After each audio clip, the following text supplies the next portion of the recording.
Now let's go ahead and get into this. This is about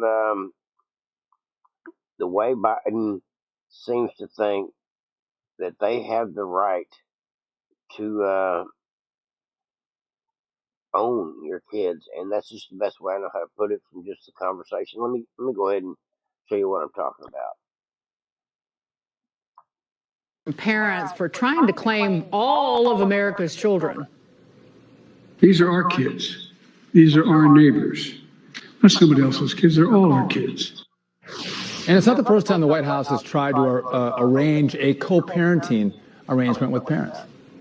Not somebody else's kids. They're all our kids. We're thinking about someone else's children, too. When you see our kids, and I truly believe that they are our children. These are our kids. They belong to all of us. There's no such thing as someone else's child. No such thing as someone else's child. Our nation's children are all our children. Starting to see a pattern here, folks.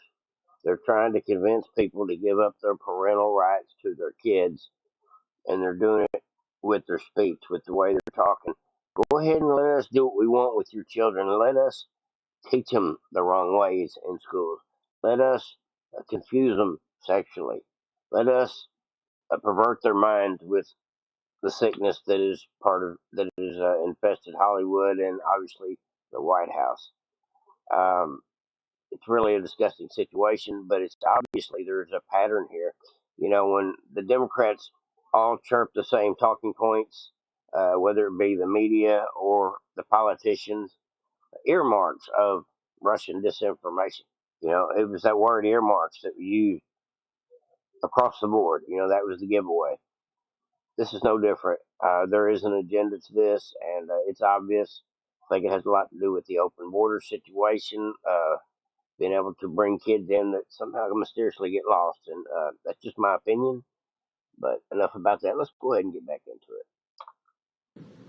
Elon Musk warning the Biden administration to back off, back up, bucko, tweeting, "You are the government. You are not, they are not your kids." That's right. Join us now. This is a great little video clip here. It is in step with what is going on with the Biden's push to own your kids movement. And this is what this preacher had to say about it. And I'm glad he come out and said this. He's actually a Trump supporter. I've looked at his page, and he's very outspoken. I like this guy. I like when a preacher has the cojones to stand up against and speak out against all the atrocities going on in this world right now. A preacher that isn't willing to push the limits of at least talking about the things that are so controversial that they need to be discussed, especially the corruption, especially the indoctrination, the things that are just in our face every day.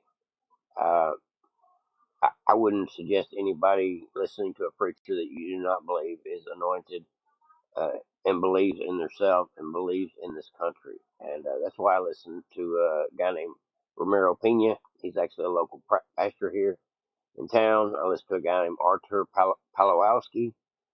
He's a Canadian preacher, great guy. And I'm going to start listening to this guy as well. I like an inspiring preacher, somebody that is willing to stand up and stand out and speak up for the children, if nobody else. Let's get into this. This past week, I became angry at our president in opening the White House for Pride Month. Horrible. But in the speech, he began to rail against parents of transgender children, parents that were refusing to agree to transition their children. He called us horrible. He called us mean.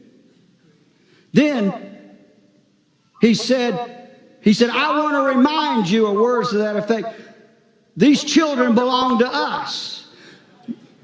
White House, pull your fingers out of your ear. My children do not belong to you. They don't belong to the federal government. They don't belong to the state. They don't belong to the city. They belong to me. They are my children. I am the the king and the priest of my house. It is my job to set the tone of thus says the Lord. It is my responsibility to point my children in the path of righteousness and godliness. Keep your hands off of our kids. Keep your hands off of our children. That was awesome, folks. I always say the best last.